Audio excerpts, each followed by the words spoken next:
what role did EPA, or does EPA have today in making sure they're going to stick together and self-regulate so that EPA doesn't come down on them? Yeah.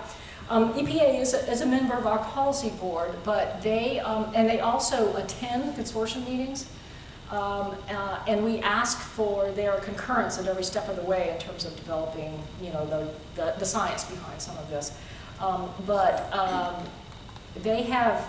They have allowed the consortium to take the lead on actually developing the science and then working with it to ensure that that goals are met, and that we record how goals are met over time. So EPA has been a partner, I would say, in this. There was, though, an important aspect, and I talked a little bit about this, that EPA, said, okay, we're going to do this if you don't. And we'll give you 4 years, but we're going to do this if you don't in terms of allocating to the individual sources. And that was an important backstop. It was an important backstop. Yeah. I'm interested, it sounds like you've done quite a bit of public polling, and earlier you suggested that the business parts of the business community were becoming more engaged, understanding the connection with the Healthy Bay. Does your polling suggest does the data show that, as you're approaching this sort of recovery or things are being taken care of, are you increasing engagement, or does engagement tail off because people feel like, they got that all taken care of? Is there pride in the community that, there has been a lot of pride in the community that has been very engaged with this, and it's a good part of the community because everybody's, they're all some way are involved with this. But I think that we don't have enough information yet about whether interest will tail off. We get more and more people that are using the bay. A lot of people are. We've got 100,000 voters in our in our watershed, and more coming all the time. So I think we get more use as the bay becomes cleaner, because you can see your feet in 10 feet of water. Not your feet, but you can see 10 feet. Yeah. And so it's very exciting to see that, especially people that have lived there for a long time have seen this change over time. We've got a lot of new people coming in though, and so it's a constant education. Just to follow on Brendan's question, our demographics are friend. Do you think that EV polling are older people or younger people more inclined towards this? Older people have lived on the bay. Younger people live in front of their computers. But on the other hand, are probably more, liberal-minded about spending money to clean things up, whereas older people maybe, have fixed incomes. Yeah. They understand there's a cost associated with all this. So how does that play out? Well, what we have found out is people that have lived in the Bay Area for longer than 15 years are much more excited about seeing its recovery than people who have only been there for 5 years. They don't know what it used to look like. We could show them this picture, but they didn't live it then, and so there's a lot more interest and excitement about people among people that have lived in the Bay long enough to see the difference in when they're driving across the bridge, you can see the difference in the Bay. So I think that, again, that points to the importance of education, because it's not so much the age of the people, because we have a lot of retirement people that are coming in. So they haven't been there. They've grown up someplace else and come to Tampa Bay. And also the younger people have not seen the Bay as they only know it as the good Bay. The education is going to continue to be critical, because my feeling is that there will be years when we don't meet our seagrass goals, just because of the differences in water quality with rainfall, that sort of thing. And so maintaining this is going to be an important piece, and maintaining the actions that it takes to maintain this will continue to be important.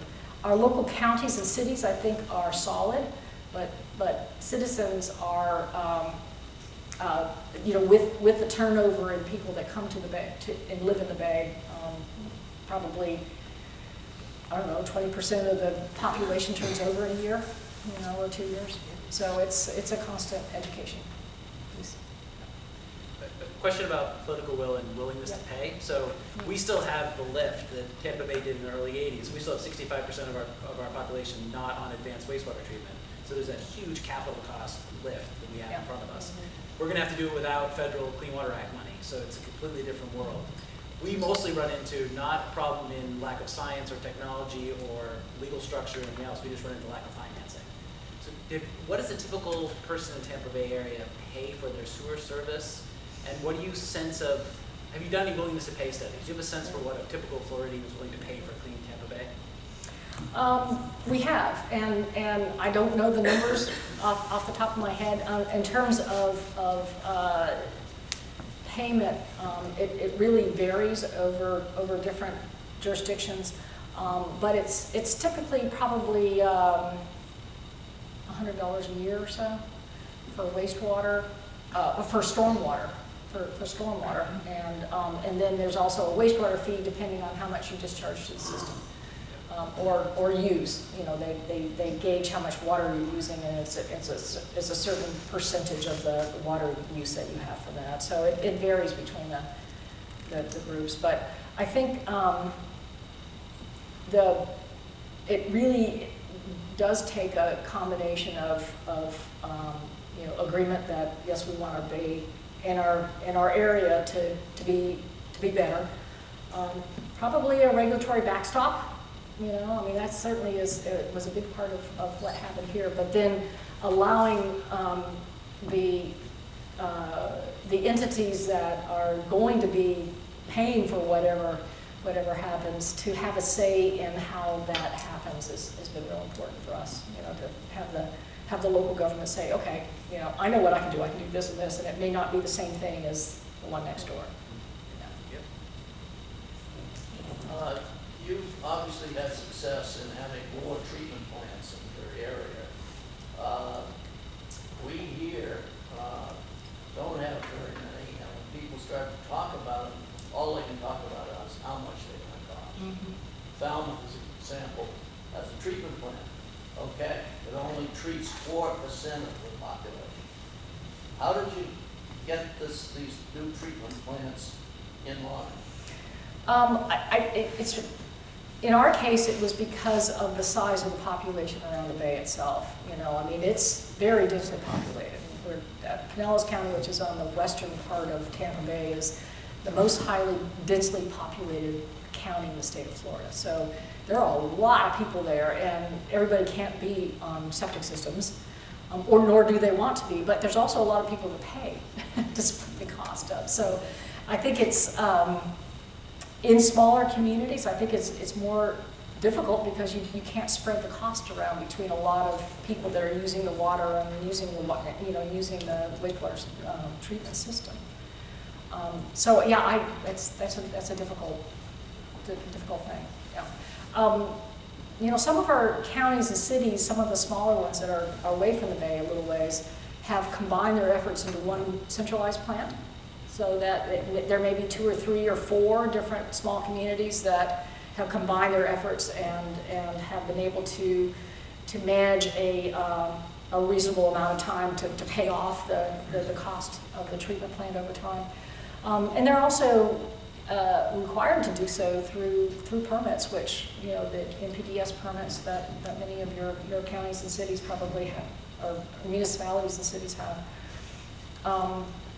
has helped to encourage that also. A couple more. Okay. Yeah. Thank you. You mentioned the term education several times. I was wondering, do you have an academic component for students, or is it just basically a social component? Yeah, our program does not. We have a staff of 5, and so we do have a public outreach coordinator who works primarily with the Be Floridian campaign. So that's more aimed at adults, you know, that have residential lawns, homeowners. We do work with the university quite a bit. We have a grants program that the university will work with us on different projects there, but we don't have a specific component within our program itself that aims at college students. wish we had the effort to be able to do that, but No, I was very interested in preparing those who will be, caretakers Yeah. on the elementary, middle school, high school level. If that was Yeah. involved. yeah, we have worked trying to get some of we've got a lot of we've developed a lot of curriculum over time and have given those to the schools but without a real strong effort to make sure that they're incorporated into the school curriculum, that just hasn't happened, and we haven't had the effort to be able to do that. Yeah. What we have been working though with is summer camps, school summer camps, and also community summer camps that has a Bay health component to it. So we have a curriculum developed for summer camps that reach 4th through 8th grade students, and have been able to reach quite a few students through that, not in a school setting, but in a summer camp setting, and have been able to spend more time with the students that way. And that has been more successful than trying to work directly through the school system itself.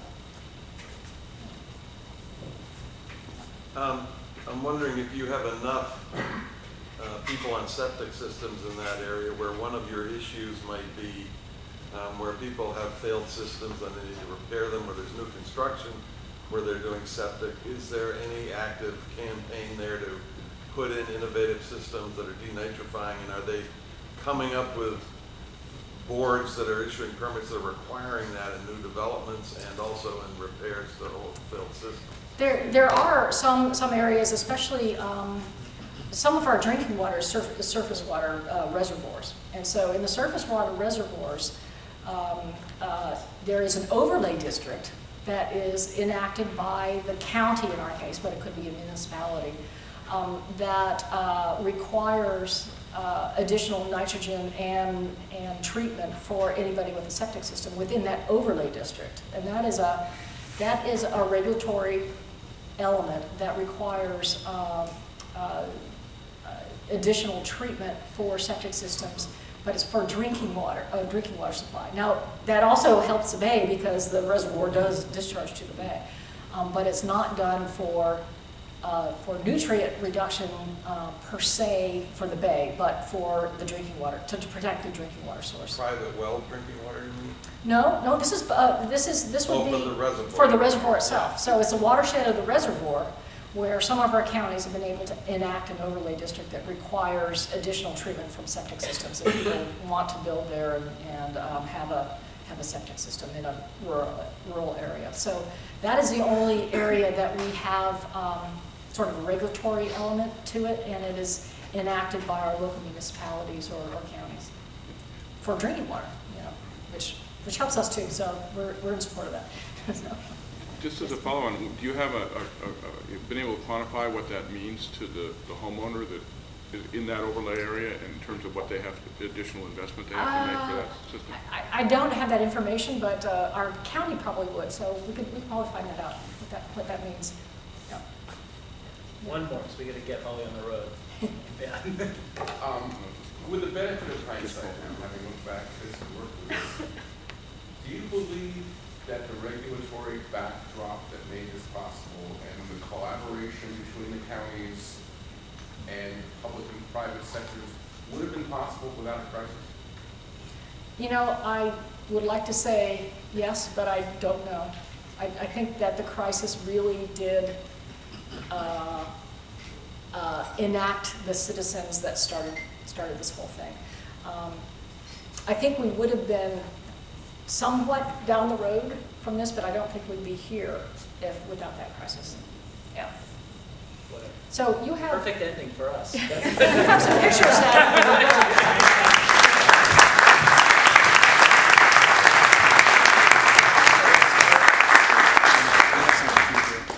So you remember your few hours in Marion, Mass, sipping in Harbor, Buzzards Bay hat. Thank you very much. Thank you.